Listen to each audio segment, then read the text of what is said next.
Bonjour à toutes et à tous. Surprise pour cette newsletter d'octobre, nous sommes ravis d'accueillir Suzanne Combeau, artiste et déléguée générale de la Gamme, la guilde des artistes de la musique, au sein de nos colonnes. C'était important pour nous d'avoir le point de vue d'une artiste et tous les mois, elle écrira un billet. Pour aller plus loin, nous organisons notre live mensuel pour les abonnés payantes le 24 octobre prochain avec Suzanne. Ce sera l'occasion de se rencontrer, de lui poser vos questions, mais également de débattre de manière collective sur le sujet qu'elle a abordé dans son billet du mois. On s'y voit? En attendant, on vous souhaite une excellente lecture et ou une excellente écoute. À bientôt!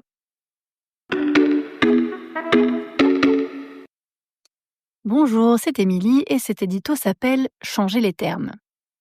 En marketing, j'ai toujours eu du mal avec le mot « segmenter ». Je trouve cette approche limitante car elle repose sur l'idée de cloisonnement, de séparation de ses publics selon des catégories souvent tragiquement réductrices qui plus est. Ça peut paraître anodin, mais je suis avant tout littéraire et les mots, le choix des mots justes sont primordiaux pour moi. Il m'est arrivé de passer des minutes, des heures, des jours même, j'avoue, à réfléchir aux mots précis qui me permettraient d'exprimer ma pensée et fidèlement restituer ce que je voulais dire. Oui, je me fatigue moi-même aussi parfois, mais c'est comme ça, voilà la vie que j'ai choisie. Camus disait que mal nommer un objet, c'est ajouter au malheur de ce monde. Et il avait raison.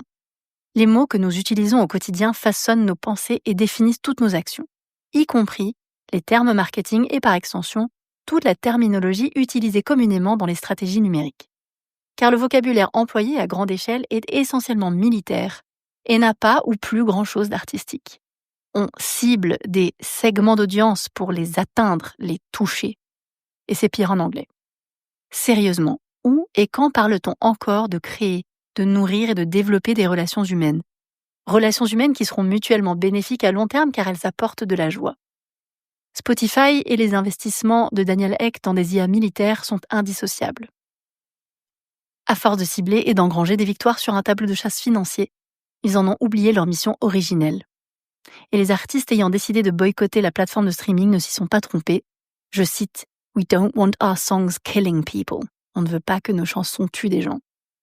Pensons donc public et non plus segment d'audience. Parlons de lien plutôt que de reach. Et plus globalement, arrêtons de penser action-réaction, c'est-à-dire je vise, je touche, les fans achètent. Changeons les termes. Don de soi et générosité valent mieux que force ni que rage. En ressources complémentaires, je vous propose tout d'abord Songs Not Bombs, 2 compilations sur Bandcamp dont 100% des bénéfices sont reversés au PCRF, Palestine Children's Relief Fund, le fonds de soutien pour les enfants de Palestine. Même si ça date de 2024, on peut encore donner. Après, il faut peut-être pas non plus prendre le merch physique, mais plutôt soutenir l'album numérique, vu les problèmes d'envoi avec les États-Unis. Et deuxième ressource complémentaire, le livre Slow Marketing d'Anaïs Baumgarten qui vient de sortir et détaille en 350 pages et 50 actions éthiques soutenables et engagées comment pratiquer un marketing inclusif et éco-responsable. Enjoy! Les tips de Clara. Clara, c'est moi. Aujourd'hui, on va parler de choisir son objectif publicitaire pour mieux créer du lien. Le langage guerrier de la publicité est bel et bien là. Alors, soyons des stratèges de la pub, mais restons des personnes avec des émotions dans notre manière de l'envisager. L'objectif publicitaire de votre pub est à différencier de l'objectif de votre stratégie marketing et de votre communication. L'objectif de votre stratégie, c'est ce que vous voulez à long terme, c'est-à-dire tisser des liens sur la durée avec votre public, tout simplement. L'objectif de votre publicité, c'est ce que vous voulez que la pub fasse pour vous. C'est tout. Sur Meta, mais ça fonctionne de la même manière sur TikTok Ads ou LinkedIn Ads, vous avez le choix entre plusieurs objectifs publicitaires quand vous créez une campagne. À chaque objectif, une manière de configurer la campagne. À chaque objectif, un résultat attendu. Nous allons donc les passer en exemple. Premièrement, l'objectif de notoriété. Le but est de montrer la publicité au plus grand nombre possible. Résultat attendu, un nombre de couvertures et ou d'impressions élevé. Pour un objectif de trafic, le but est que le plus de monde clique sur le lien de votre publicité. Résultat attendu, un nombre de clics de lien et ou de vues de la page de destination élevé. Objectif d'interaction. Le but est d'encourager le plus de monde à s'engager avec votre page ou votre post. Résultat attendu, des messages, des vues de vidéos, ou un abonnement à votre page ou compte, ou enfin des likes, commentaires et partages de votre post. Pour l'objectif de prospect, le but est de collecter les coordonnées de contact de personnes intéressées par votre projet, pour une newsletter par exemple. Résultat attendu, des formulaires remplis, ou alors plus d'appels téléphoniques ou de conversations engagées par message privé. Avant-dernier objectif, promotion de l'application. Je ne vous fais pas un dessin, le but est tout simplement que votre app soit téléchargée. Résultat attendu, un nombre de téléchargements de votre application élevé. Dernier objectif, l'objectif de vente. Le but est d'encourager la vente de votre CD, de billets ou encore d'augmenter le nombre de streams. Le résultat attendu, ce sont des conversions élevées, c'est-à-dire le nombre de personnes qui ont effectivement acheté streamé grâce à votre pub. Attention, pour utiliser cet objectif publicitaire, il faut implémenter une solution technique, pixel ou conversion API, sur le site internet où la vente s'opère pour permettre de suivre donc ces conversions. Cette implémentation technique peut être justement un peu technique et compliquée. Pour finir, je vais vous donner plusieurs exemples. Je veux augmenter ma vente de billets pour mon concert dans 15 jours. Je vais choisir un objectif de trafic ou de conversion, si j'ai les moyens techniques à ma disposition. Je veux que les fans découvrent et ou redécouvrent l'artiste depuis son changement de nom. Je vais choisir un objectif de notoriété. Je veux augmenter le nombre de mes followers sur Instagram. Je vais choisir un objectif d'interaction. Dernier exemple, je viens de lancer la billetterie de ma tournée et je veux que les gens commencent à chercher des infos sur les différentes dates, sur les différents lieux sur mon site internet. Je vais choisir un objectif de trafic. Attention, un objectif de publicité n'est pas une fin en soi. La publicité doit rester un outil au service d'un projet et non l'inverse. Avoir plus de followers sur Instagram, ok. Mais pourquoi faire? Avoir plus de vues et de likes sur un reel annonçant la sortie de son album, ok. Mais pourquoi faire après? Et puis surtout, qu'est-ce que ça veut dire d'avoir 10 000 vues sur une vidéo, à part qu'on a fait la publicité? Comment convertit-on cette visibilité orchestrée? La publicité est un levier pour atteindre ses objectifs stratégiques et il ne faut pas s'arrêter à quelques jolis chiffres fournis par le gestionnaire de publicité, surtout quand on sait que Meta a menti plusieurs fois sur cela. Donc choisissez bien vos objectifs publicitaires pour servir vos objectifs à long terme. Bonjour, c'est Suzanne qui vous parle et je suis très heureuse de vous livrer mon tout premier billet et d'intégrer la newsletter L'artiste, le numérique et la musique. Aujourd'hui, je vous embarque dans ma réflexion autour d'une question que nous sommes de nombreux artistes à nous poser. Peut-on rester dans la musique quand les technologies s'affolent? Parce que quand on travaille dans la musique, artiste, directeur, directrice artistique, community manager, manageuse, on travaille dans un monde de nouvelles technologies qui évoluent vite, de plus en plus vite, et malheureusement ou heureusement, bien plus vite que la musique. Quand on a 20 ans, on est aussi tendance que la tendance, aussi à la page que ChatGPT, aussi agile que la V4.5 de Suno, que sais-je, bref, à 20 ans, on gère, on a le cardio et le muscle nécessaire, et on peut suivre ces outils intelligents dans leur course folle au progrès et à la productivité. À 40 ans, on ne va pas se mentir, ça peut devenir plus difficile. Moi, je maîtrisais MySpace, j'uploadais des photos, des vidéoclips en HTML directement sur le mur de ma page artiste, et comme tout le monde, j'étais pote avec Tom. Cette phrase n'a peut-être plus aucun sens pour une personne de 20 ans qui m'écouterait aujourd'hui, mais c'était mon univers et c'est ce que je masterisais.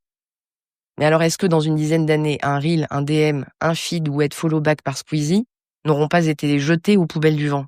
Ces concepts, algo, plateformes, auront peut-être été 1000 fois remplacés et rendus obsolètes par d'autres technologies toujours plus innovantes et disruptives. Le problème, c'est en fait que la durabilité de la carrière d'un ou d'une artiste semble dépendre de sa visibilité numérique, qui elle-même dépend de sa maîtrise des outils numériques. Donc c'est un peu la course à l'échalote, comme dirait ma grand-mère. Si, hélas, on finit toujours par être le ou la has-been de quelqu'un ou quelqu'une, ce phénomène a tendance à s'accentuer assez fortement chez les artistes, parce qu'on leur demande de s'adapter en permanence et de maîtriser des outils hyper évolutifs pour toujours espérer faire carrière. C'est en tout cas un sentiment que partagent de nombreux artistes membres de la gamme. Beaucoup se sentent vulnérables, parfois découragés face à la pression pour être visibles sur Internet. Et nous sommes pas mal d'artistes à nous demander si c'est encore possible de faire carrière dans la musique alors que celle-ci est catapultée à la vitesse de la lumière dans le progrès technologique permanent. Du coup, j'ai voulu me pencher sur l'étymologie du mot carrière. Alors au XVIe siècle, ça fait référence à un espace clos dans lequel évoluer. Et puis dans ces diverses définitions, ça fait référence au cours de la vie active qui va être scandé par un ou plusieurs emplois. La notion de carrière, en fait, c'est la capacité d'un individu à se projeter dans le temps en fonction de son contexte et de ses compétences professionnelles actuelles. Comment donc, quand on est artiste, se projeter dans le temps quand son contexte professionnel évolue aussi vite? Comment construire une carrière artistique durable dans une industrie musicale instable? Quand les ordinateurs chauffent, il est bon de garder la tête froide. Le monde change, mais après tout, on est toujours son habitant ou son habitante. Donc être artiste à 20, 40 ou 60 ans, mener une carrière artistique durable, c'est, je pense, rester proche de soi, tout en continuant de regarder le monde bouger, une main tendue vers la nouveauté, mais l'autre posée sur le cœur. Je crois qu'on peut utiliser les nouvelles technologies tout en préservant son authenticité. Et pourquoi pas même revenir au basique? C'est aussi ce que peut souhaiter le public, de l'échange, du réel, des vibrations, des sentiments partagés, bref, de l'humanité. J'avais une prof de piano au conservatoire qui me disait « C'est à toi de dominer ton instrument, pas l'inverse ». En faisant abstraction de cette vision old school et verticale de la pratique musicale, on pourrait peut-être appliquer l'esprit de cette phrase aux outils numériques et tenter d'inverser le rapport de force pour reprendre le contrôle. Je vois de plus en plus d'artistes s'éloigner des réseaux sociaux et proposer d'autres moyens de tisser du lien avec leur public, par exemple avec des newsletters hebdomadaires, plutôt que des posts quotidiens, des écoutes d'albums dans des auditoriums. Bref, la liste est infinie. Pour mener une carrière durable dans ce monde en mutation, il faut s'efforcer de prendre du recul et entrer en résistance contre le diktat des algorithmes. Parce que ces algorithmes uniformisent nos goûts, notre sensibilité, et ils n'obéissent jamais qu'à la rentabilité.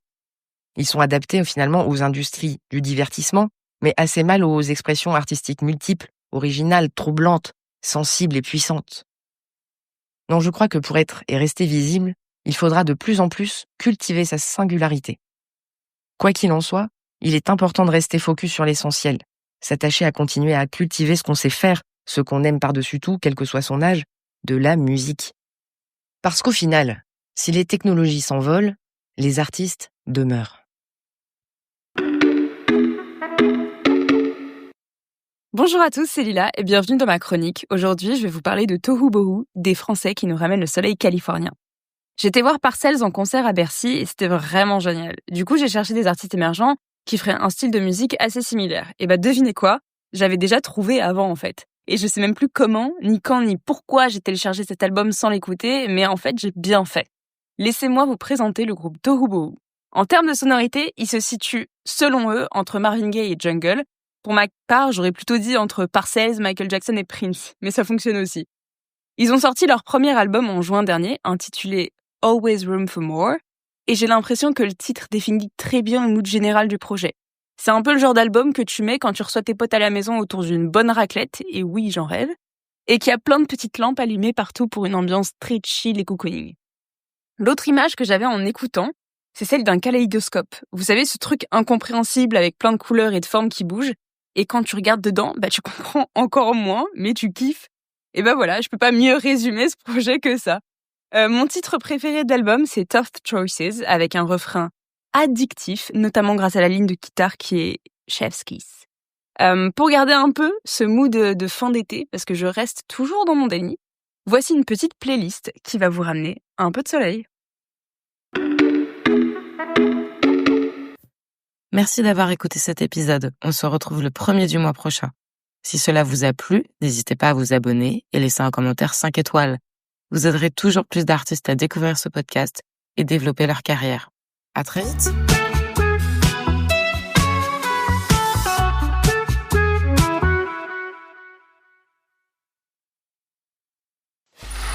Free audio post-production by alphonic.com.